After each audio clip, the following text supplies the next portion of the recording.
Apache dan MySQL-nya aktif, kita harus buka sub control panel-nya. Aktifkan Apache dan MySQL-nya. Setelah Apache dan MySQL-nya running, kita perlu membuat folder penyimpanan dalam folder sum. Buka C, buka folder sum, buka htdoc, dan buat folder penyimpanan di dalamnya dengan nama misalnya try. Setelah itu kita buat file PHP-nya dengan menggunakan Notepad++. Caranya, kita mengawali suatu file PHP dengan cara buka kurung siku, tanda tanya, dan PHP. Setelah itu, buat pernyataannya. Setelah itu, kita tutup dengan kurung siku dan tanda tanya. Setelah file PHP-nya selesai dibuat, kita simpan di dalam folder yang telah kita buat tadi, yaitu folder try. Setelah itu, kita simpan dengan nama coba1. Lebih dahulu kita pastikan bahwa file tersebut berekstensi .php. Setelah itu kita save. File PHP-nya akan kita jalankan menggunakan web browser. Garis miring folder yang tadi kita buat yaitu folder try, garis miring nama program yang tadi kita buat yaitu coba1.php. Setelah itu kita enter, hasilnya akan seperti ini. Saya akan menjelaskan tentang komentar dalam PHP. Komentar dalam PHP itu ada dengan menggunakan simbol double slash untuk komentar dengan komentar satu baris.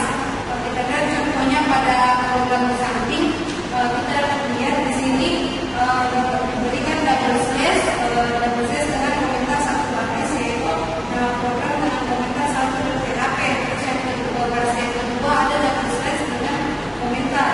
Terus kita coba ketikkan pada web browser, kita lihat hasilnya yang ada double slash-nya di depannya pada baris yang awal itu tidak muncul pada web browser karena itu merupakan hanya sebuah komentar. Terus yang muncul hanya dengan yang ada printout-nya. Terus yang itu dengan menggunakan simbol slash asterisk, yaitu dengan menggunakan slash bintang. Ini untuk komentar dengan menggunakan lebih daripada komentar dengan lebih daripada satu baris. Tapi di awalnya diberikan slash asterisk, kemudian komentar dengan beberapa baris, terus di bawahnya diberikan lagi penutup dengan bintang slash. Kita lihat pada web browser hasilnya yang kita lihat yang muncul komentar tidak muncul dalam web browser. Yang selanjutnya saya akan menjelaskan tentang perintah output dalam PHP. Perintah output dalam PHP ada echo. Kita lihat echo, kita ketikkan echo, kemudian titik dua, kemudian kalimatnya, terus titik dua dan titik koma. Kita lihat hasilnya maka muncul itu tulisan perintah output, yaitu mari kita belajar, sedangkan komentarnya ada slash-nya dan muncul. Terus yang kedua perintah output itu printf. Printf itu memberikan bentuk panggilan berupa printf, kemudian dalam bentuk format string, kemudian argumen. Kita lihat di sini format stringnya itu berupa pendefinisian variabel dengan variabel utama itu ada data dengan 45,5 Celsius. Coba kita lihat outputnya di web browser. Outputnya pada web browser di sini kita lihat formatnya itu dengan bentuk pemanggilan format string, kemudian argumen. Kita lihat dia menandakan bilangan bulat, kemudian dia itu menandakan bilangan bulat, itu menandakan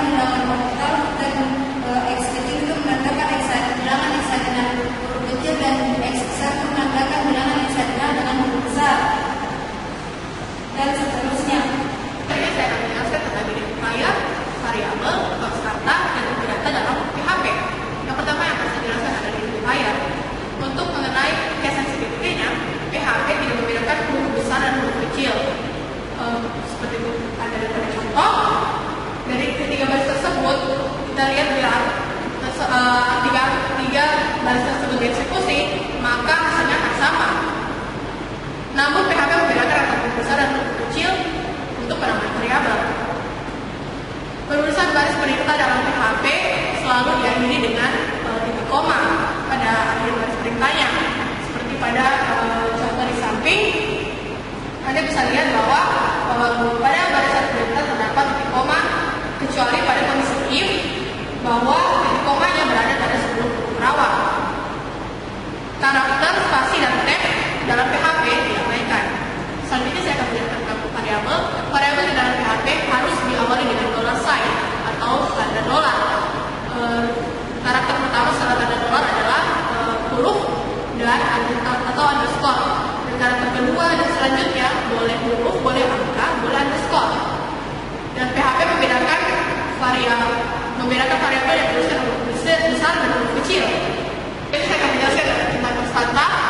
PHP menyediakan dua cara dalam menggunakan konstanta, yaitu menggunakan kata kunci const dan menggunakan fungsi define.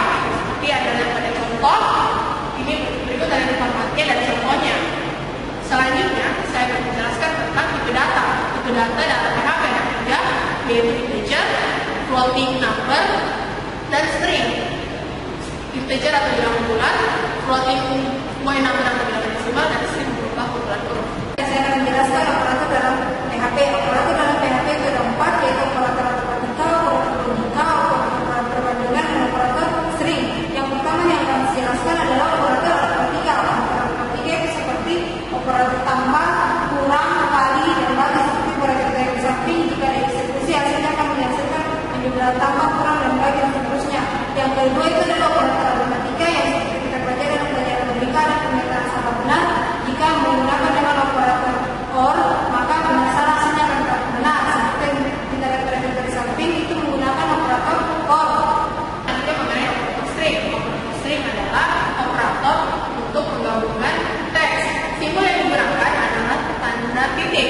Bisa Anda lihat pada contoh di samping bahwa penggabungan teks dilakukan dengan titik. Baik, selanjutnya saya akan menjelaskan tentang operator perbandingan. Pada contoh samping Anda bisa lihat bahwa pada contoh ini menggunakan simbol sama dengan dan tidak sama dengan dan lebih besar sama dengan. Sekian. Baik, sekarang saya akan menjelaskan tentang seleksi kondisi.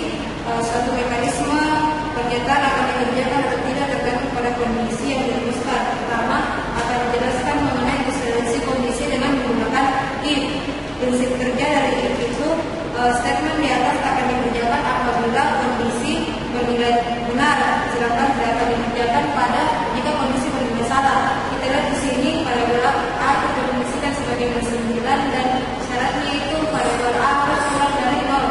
Ketika kita jalankan di web browser maka kondisi akan dikerjakan karena keadaan bernilai benar yaitu kurang dari 0. Selanjutnya yaitu if else pernyataan digunakan memberikan alternatif jika kondisi pertama itu salah maka akan dikerjakan kondisi yang kedua.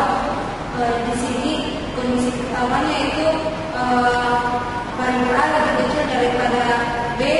Terus selanjutnya kita coba jalankan dalam web browser, maka terdapat bahwa kondisi yang pertama itu bernilai salah, maka yang dijalankan adalah kondisi yang keduanya.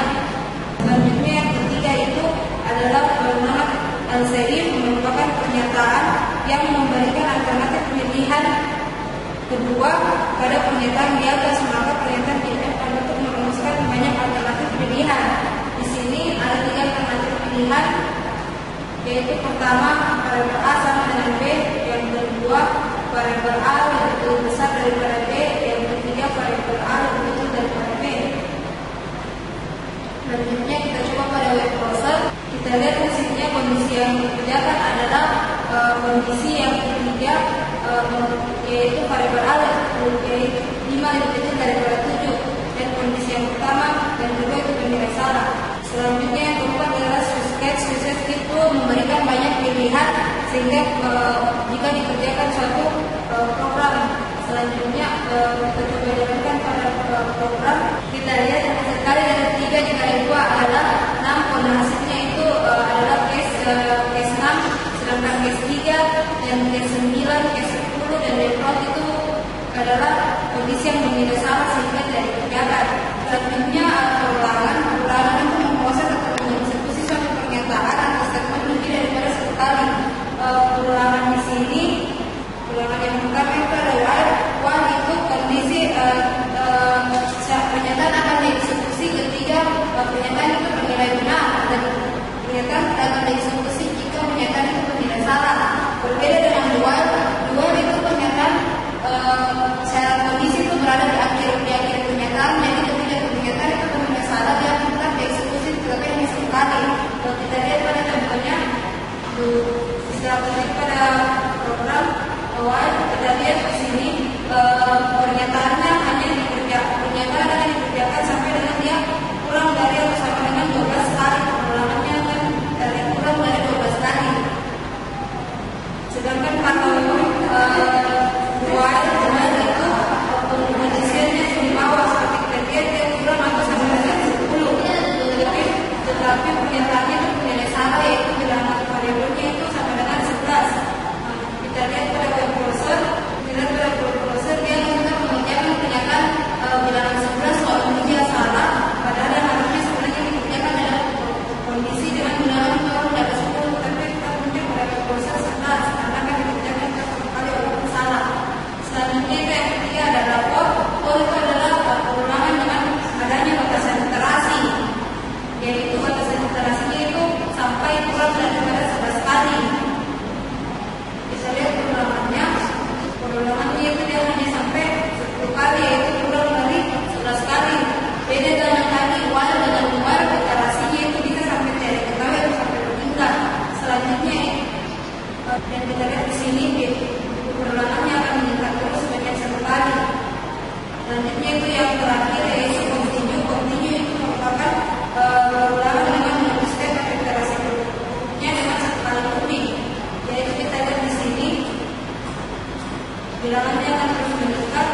Kita lihat hasilnya bilangan ini akan meningkat terus dengan peningkatan terus meningkat kedua sampai telah dikondisikan bahwa jika dia yang pertamanya dia sama dengan 0, dikondisikan secara pernyataan sama dengan 0. Selanjutnya saya akan menjelaskan tentang fungsi dan prosedur dalam PHP.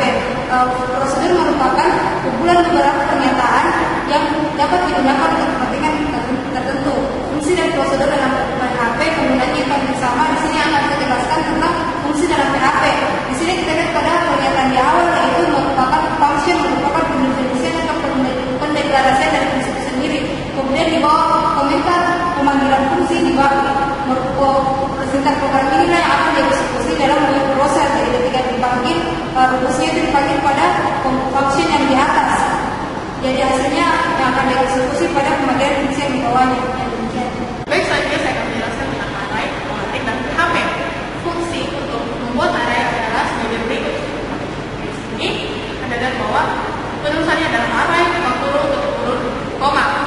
Dan pada masuk program PHP ada 3 tipe array, di antaranya adalah index arrays, associative arrays, dan multidimensional arrays.